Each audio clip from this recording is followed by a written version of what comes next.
Quotes from a great Chinese general, strategist and philosopher. Sun Tzu. He will win who knows when to fight and when not to fight. In the midst of chaos, there is also opportunity. Victorious warriors win first and then go to war, while defeated warriors go to war first and then seek to win. If you know the enemy and know yourself, you need not fear the result of 100 battles. If you know yourself but not the enemy, for every victory gained you will also suffer a defeat. If you know neither the enemy nor yourself, you will succumb in every battle. The greatest victory is that which requires no battle. Quickness is the essence of the war. Even the finest sword plunged into salt water will eventually rust. The art of war is of vital importance to the state. It is a matter of life and death, a road either to safety or to ruin. Hence it is a subject of inquiry which can on no account be neglected. There is no instance of a nation benefiting from prolonged warfare. There are not more than 5 musical notes, yet the combinations of these 5 give rise to more melodies than can ever be heard.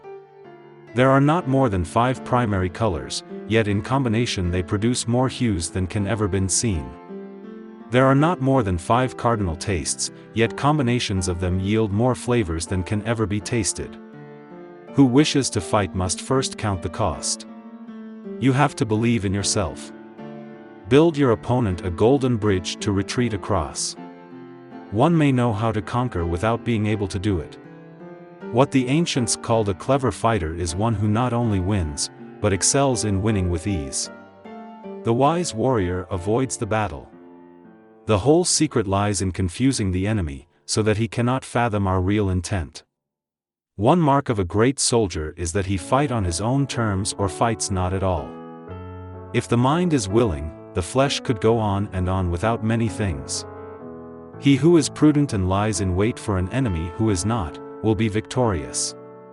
Anger may in time change to gladness, vexation may be succeeded by content.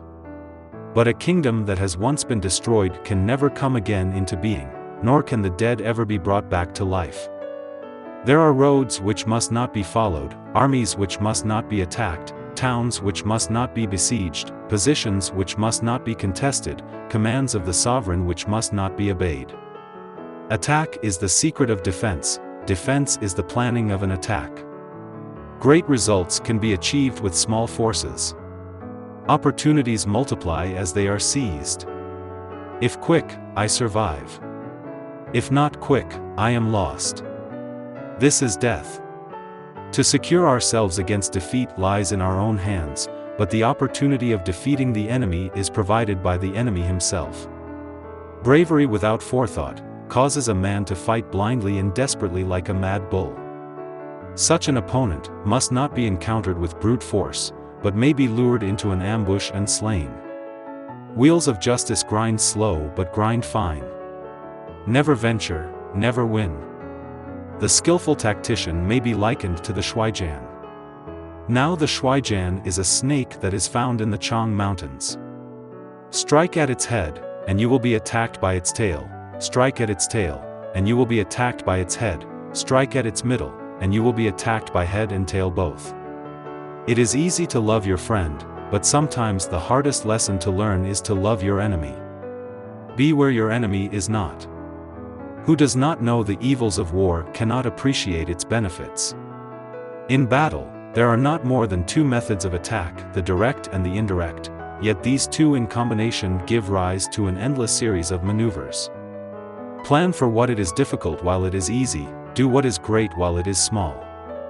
The opportunity of defeating the enemy is provided by the enemy himself. Foreknowledge cannot be gotten from ghosts and spirits, cannot be had by analogy, cannot be found out by calculation. It must be obtained from people who know the conditions of the enemy. If you fight with all your might, there is a chance of life, whereas death is certain if you cling to your corner. Do not swallow bait offered by the enemy. Do not interfere with an army that is returning home. We cannot enter into alliances until we are acquainted with the designs of our neighbors. When the outlook is bright, bring it before their eyes, but tell them nothing when the situation is gloomy. The worst calamities that befall an army arise from hesitation. If there is disturbance in the camp, the general's authority is weak. Hence that general is skillful in attack whose opponent does not know what to defend, and he is skillful in defense whose opponent does not know what to attack. Those skilled at making the enemy move do so by creating a situation to which he must conform. They entice him with something he is certain to take, and with lures of ostensible profit they await him in strength. Energy may be likened to the bending of a crossbow, decision, to the releasing of a trigger. When your army has crossed the border, you should burn your boats and bridges, in order to make it clear to everybody that you have no hankering after home.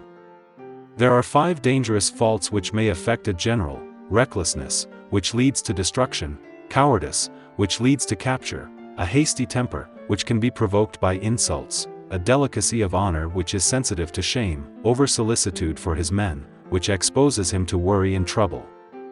Ponder and deliberate before you make a move.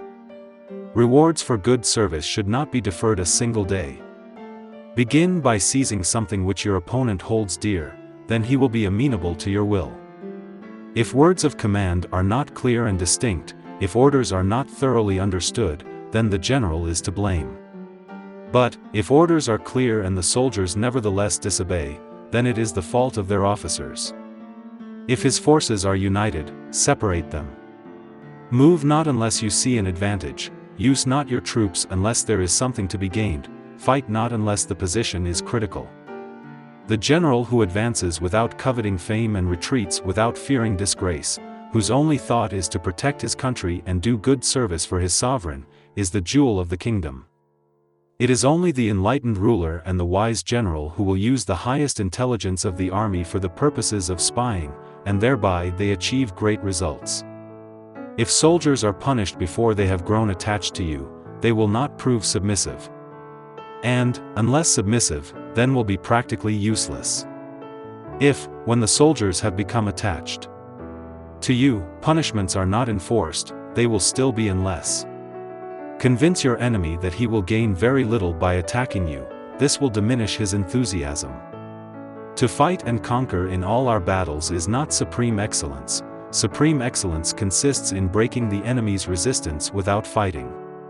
Let your plans be dark and impenetrable as night, and when you move, fall like a thunderbolt. All warfare is based on deception. Hence, when we are able to attack, we must seem unable; when using our forces, we must appear inactive; when we are near, we must make the enemy believe we are far away; when far away, we must make him believe we are near. If your opponent is temperamental, seek to irritate him. Pretend to be weak, that he may grow arrogant. If he is taking his ease, give him no rest. If his forces are united, separate them. If sovereign and subject are in accord, put division between them. Attack him where he is unprepared, appear where you are not expected. To know your enemy, you must become your enemy.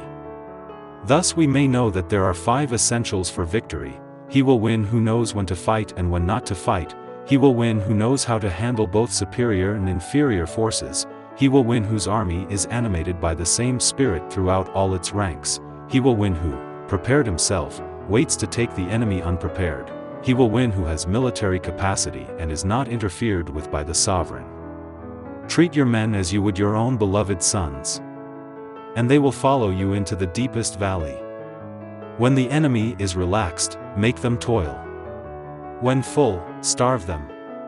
When settled, make them move. So in war, the way is to avoid what is strong, and strike at what is weak. To win 100 victories in 100 battles is not the acme of skill. To subdue the enemy without fighting is the acme of skill. Be extremely subtle even to the point of formlessness. Be extremely mysterious even to the point of soundlessness. Thereby you can be the director of the opponent's fate. Thank you so much for watching so far. If you liked it and want more content, subscribe, activate the bell and leave your like.